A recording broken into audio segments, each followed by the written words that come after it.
बिस्मिल्लाहिर्रहमानिर्रहीम। आज के सेशन की बात करें तो सेशन जैसा कि पता था सबको कि रेंज बाउंड सा रहेगा, क्योंकि दो चीज़ें थी। एक तो ईरान और इसराइल की जंग और दूसरे नंबर पे मॉनेटरी पॉलिसी थी आज। तो ये सारा सिनेरियो सबको पहले से पता था। तो आज जो इंडेक्स की ओपनिंग थी वो पॉजिटिव ओपनिंग थी, लेकिन सिर्फ 24 पॉइंट के साथ। उसके बाद इंडेक्स ने आपको हाई दिखाया 760 पॉइंट के इजाफे के साथ 1,22,903 पर।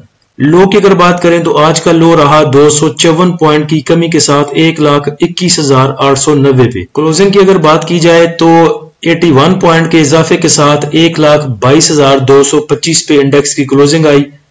ओवरऑल वॉल्यूम की बात करें तो KSE 100 इंडेक्स में 181 मिलियन के वॉल्यूम ट्रेड हुए, जो कि आप कम वॉल्यूम कह सकते हैं। इंडेक्स की अगर टोटल बात करें तो हाई से लेके लो तक तकरीबन इंडेक्स हमारा 1013 पॉइंट के बीच में घूमता रहा। यानी कि सिर्फ 1000 पॉइंट लो देखें अगर उसका, तो लो पे उसने 254 पॉइंट लूज किए और हाई पे 760 पॉइंट गेन किए थे। तो 1013 पॉइंट के दरमियान में हमारा जो इंडेक्स था ये रेंज बाउंड रहा।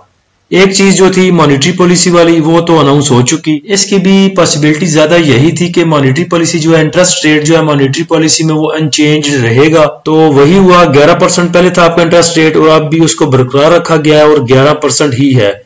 कुछ भाई पूछ रहे थे कि इसका इम्पैक्ट क्या आएगा, पॉजिटिव आएगा या नेगेटिव आएगा। तो देखें, जब अनचेंज पॉलिसी रही है तो ना इसका कोई पॉजिटिव इम्पैक्ट आना है ना ही नेगेटिव इम्पैक्ट आना है। हाँ, अगर कोई पहले कोई चीज बढ़ गई होती, जैसे कि पहले इसकी एक्सपेक्टेशन होती कि इसने ज्यादा कम होने हैं बेसिक पॉइंट, यानी कि 1% कम होना है, 10% पे आना है या 100 बेसिक पॉइंट कम होने हैं, तो उस बेस पे अगर कोई स्टॉक अप साइड पे मूव करके चले गए थे तो उन पे फर्क पड़ना था। अदरवाइज अनचेंज पॉलिसी से किसी को भी कोई ऐसा फर्क नहीं पड़ता। उसके बाद सीमेंट सेक्टर के लिए थोड़ी सी बैड न्यूज है कि पीछे 2024 के अगस्त में रॉयल्टी लगाई थी हुकूमत पंजाब ने लाइमस्टोन के ऊपर, जो कि सीमेंट बनाने में पत्थर इस्तेमाल होता है, उस पे 6% की। तो सीमेंट कंपनियां चली गई थी हाई कोर्ट में। अब हाई कोर्ट ने फैसला दे दिया है पंजाब हुकूमत के हक में, तो ये 6% रॉयल्टी इनको पे करनी पड़ेगी। इसके अगेंस्ट अगर वो सुप्रीम कोर्ट में जाते हैं तो वो अलग बात है, लेकिन अभी तक जो करंट सिनेरियो यही है कि सीमेंट सेक्टर थोड़ा सा इस पे प्रेशर ले सकता है। लेकिन पहले जैसे बात की थी कि फर्टिलाइजर की, तो सीमेंट पे रॉयल्टी लगे या टैक्स लगे, जो भी करना है आ जाकर निकलना आवाम की एक ही से सही है। तो खाद का भी वही था, किसानों से निकलने थे। और सीमेंट में अगर 6% बढ़ता है तो वो भी आपकी जेब से निकलना है। सीमेंट कंपनियों का प्रॉफिट तो वही रहना है। ट्रिपल जी के पास भी गुड न्यूज है कि इसका जो फर्नेस प्लांट है वो दोबारा से ऑपरेशनल हो चुका है। उसके बाद अगर देखा जाए तो ओवरऑल हमारे जो इंडेक्स की सिचुएशन है, मार्केट की सिचुएशन है, वो ठीक ही रही तकरीबन, क्योंकि मॉनेटरी पॉलिसी आने से पहले वो थोड़ा सा रेंज बाउंड था ऊपर नीचे, लेकिन बहुत ज्यादा पॉइंट उसने लूज नहीं किए। दूसरे नंबर पर इसराइल और ईरान की जंग का मेन स्ट्रीम मीडिया जो है आपका, जियो ले लें, ARY ले लें, बाकी बड़े चैनल ले लें, तो वो कुछ एज सच बहुत ज्यादा उस पर फोकस अब नहीं कर रहे। उसके बाद इसराइल का बयान भी आया था कि हमने जो कार्रवाई की है उसमें अगर हमें और जरूरत महसूस हुई तो हम करेंगे। लेकिन आज सुबह ईरान ने इसराइल पे हमला किया था तकरीबन रॉकेट के साथ, सुबह फजर के टाइम की ये न्यूज थी। तो ये चीज भी ठंडी हो ही जानी है। अमेरिका बोल रहा है कि मैं जो है वो इसको सेटल डाउन करवा दूंगा इनको। बाकी चीजें भी जो है वो बेहतरी की तरफ जा रही हैं, तो मेरे ख्याल से वो भी चीज 1-2 दिन में वो भी मसला हल हो जाएगा। वैसे ये तो एक बहाना बन गया जंग का। वैसे भी आपका इंडेक्स जो है वो थल्ले आना आना कर रहा था, क्योंकि जितना ऊपर जा चुका था इसे कोई ना कोई बहाना चाहिए था थोड़ी सी करेक्शन लेने का। क्योंकि जब बहुत हाई साइड पे जा रहा था तब भी मैंने आपको बोला था कि ये कोई रॉकेट नहीं है कि जाके आसमान में घुस जाएगा, थोड़ा सा नीचे आएगा, करेक्शन लेगा, जिसको आप हेल्दी करेक्शन कह सकते हैं, फिर अपसाइड मूव या फिर और ज्यादा नीचे डिप की तरफ और फिर दोबारा ऊपर की मूव लेगा। तो इंडेक्स या हो या स्टॉक हो, ये ऐसे ही मूव किया करते हैं। टॉप एक्टिव स्टॉक में देखें तो सबसे ज्यादा जो वॉल्यूम ट्रेड हुए आज WTL में हुए तकरीबन 267 मिलियन के। उसके बाद दूसरे नंबर पे PASL, FCSC, कॉसम, MDTL, PIA, SSGC, DCL, synergy, KEL। उसके बाद top point contributor sector wise अगर देखें तो कमर्शियल बैंक्स में सबसे ज्यादा मूव देखी गई और 268 पॉइंट उसने ऐड किए। दूसरे नंबर पे ऑयल एंड गैस एक्सप्लोशन कंपनियां, ऑयल एंड गैस मार्केटिंग कंपनियां रही, और उसके बाद बाकी सब सेक्टर ने 2-2, 4-4, 10-10 पॉइंट ऐड किए। नेगेटिव साइड पे अगर देखें तो सबसे ज्यादा पॉइंट लूज किए पावर जनरेशन 142 पॉइंट, और दूसरे नंबर पे रहा सीमेंट सेक्टर, तीसरे नंबर पे इन्वेस्टमेंट बैंक, उसके बाद फर्टिलाइजर, और बाकी सब ने जो है वो 10-10, 20-20 पॉइंट ऐड किए। Top point contributor stock wise अगर देखें तो BAHL ने सबसे ज्यादा पॉइंट ऐड किए 123 पॉइंट, उसके बाद पॉजिटिव साइड पे ओजीडीसी, एमबीपी, मारी, एमईबीएल, एसएनजीपी, एनएमएल। नेगेटिव साइड पे अगर देखें तो सबसे ज्यादा जो पॉइंट लूज किए वो पैकेजिंग पावर ने किए 145 पॉइंट। उसके बाद नेगेटिव साइड पे luck, Engro, FFC, Efert, DG Khan cement, Kohat cement, और बाकी साहब ने थोड़े थोड़े से नेगेटिव पॉइंट ऐड किए। अपने प्रीमियम ग्रुप में स्विंग ट्रेड सिग्नल दिए थे गरीबवाल सीमेंट के, और ये सिग्नल थे 11 जून के। 11 जून के बाद हम 2 ट्रेड इसमें ले चुके हैं।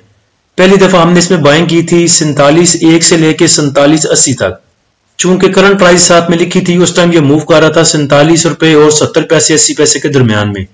वहां पे भी हमारी बाइंग हुई, और उसके बाद पहला टारगेट हमने अचीव किया 49.90 का। उसके बाद जुमे वाले सेशन में दोबारा इसमें बाइंग करवाई थी, लेकिन वो करवाई थी दूसरे लेवल पे।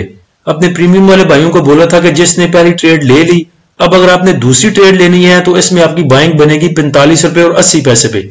और अल्हम्दुलिल्लाह 45 रुपए 80 पैसे पे हमारी बाइंग हुई, और आज हमने उसको कैप पे सेल किया। तो अक्सर आपको यही चीजें बताता हूं कि अगर आपके पास कैश पड़ी है तो ट्रेड आप कहीं पर भी ले सकते हैं, और ब्रोकर की आवाजों पे और सज्जे खब्बे की आवाजों से घुसने से ज्यादा अच्छा है कि आप सुकून से बैठें और लेवल्स को देखें। जहां पे आपको अच्छी ट्रेड मिलती है वो ट्रेड जो आप अडॉप्ट करें। उसके बाद जुमे वाले सेशन में एसएनजीपी उठाया था, अल्हम्दुलिल्लाह वो भी आज जो है 2-3 रुपए की प्रॉफिट के साथ सेल करवाया। और अच्छी बात यह है कि अब तो मार्केट से भी बड़ी स्विंग की आवाजें आनी शुरू हो गई हैं। पहले बस इंट्राडे हुआ करती थी, यहां पे उठा लो, ले माल, दे दो माल, यही आवाजें आती थी। लेकिन अल्हम्दुलिल्लाह अब स्विंग की तरफ भी रुझान बढ़ रहा है। और आप जब ग्रुप शुरू किया था नया और उसके बाद ट्रेड सिग्नल जो देने शुरू किए थे और नया एक नाम भी दिया था सिग्नल्स का, तो तभी आपको बोला था कि इंशाल्लाह देखिएगा बहुत से लोग इस तरफ आएंगे।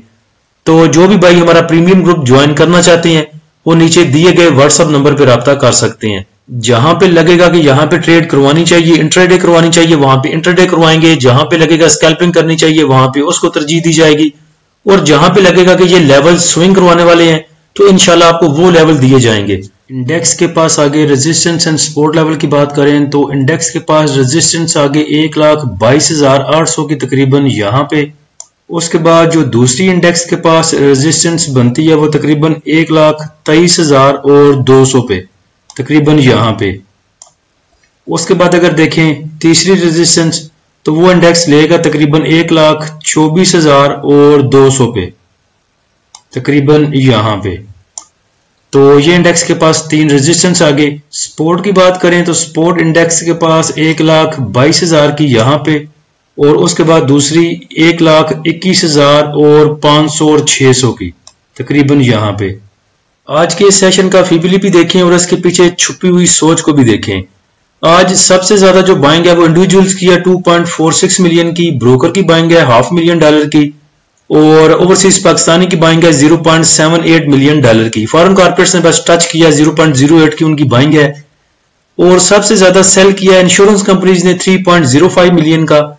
उसके बाद बैंक सेलिंग पे $500,000 का बैंक से सेल किया, फॉरेन कॉर्पोरेट्स ने सेल किया 0.18 मिलियन का, यानी आप कह सकते हैं कि म्यूचुअल फंड ने होल्ड किया। उसके बाद कंपनीज की सेलिंग, कंपनीज को भी आप होल्ड पे रखें और अदर ऑर्गेनाइजेशन को भी होल्ड पे रखें 0.12 के साथ। अब मसला यह है कि इंडिविजुअल्स को क्या लगता है, जब भी कोई एक स्टॉक, जब भी हमारा इंडेक्स बहुत हाई पे जाता है, मिसाल के तौर पे आप देख लें एमएलसीएफ की मिसाल ले लें। एमएलसीएफ जिस बंदे ने लिया था 78 का, 75 का, जब उसने 90 रुपए पे जाके बेचा तो भी उसकी लालच खत्म नहीं हुई। अब वो क्या सोचता है कि मैंने ये 76 रुपए पकड़ा था, 75 रुपए पकड़ा था, एक महीने से 15 रुपए तो कमा लिए। अब इसने 90 का हाई लगा चुका है, अब ये 90 से आएगा 85 पे और दोबारा चला जाएगा फिर 90 पे, 95 पे। ये वो सोच है जहां पे इंडिविजुअल फंसता है। अब इंडिविजुअल क्या सोचता है कि इंडेक्स ने ऑल टाइम हाई लगा लिया, जो गैप एक छोड़ के गया तो वो गैप फिल करने वापस आ गया, अभी यहां से फिर वापस चला जाएगा, लिहाजा बाइंग की जाए। तो इंडिविजुअल्स लगातार बाइंग पे है। आप पीछे भी देख लें 8 मिलियन की बाइंग की, उसके बाद फिर थोड़ी सी बाइंग थी, आज फिर इसकी 2 मिलियन की बाइंग है। तो लगातार इंडिविजुअल्स बाइंग क्यों करता है? उसके पीछे सोच यही है कि ये यहां से होके वापस आया है, अभी थोड़ी सी इसने करेक्शन लेनी है, फिर वापस ऊपर चला जाना है।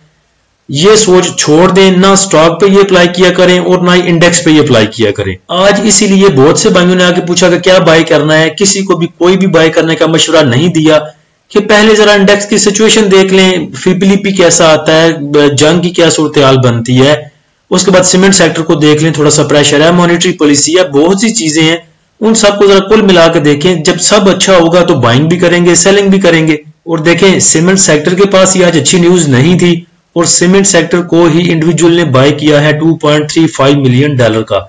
उसके बाद फूड में उन्होंने उठाया तकरीबन $0.25 मिलियन का। उसके बाद बैंक्स में उठाया 0.39 मिलियन का और थोड़ी सी बाइंग है इनकी oil and gas marketing companies में और फर्टिलाइजर में थोड़ी सी बाइंग है इनकी। इदारों की बात करें तो इदारों का जो रुझान है वो oil and gas exploration companies की तरफ है।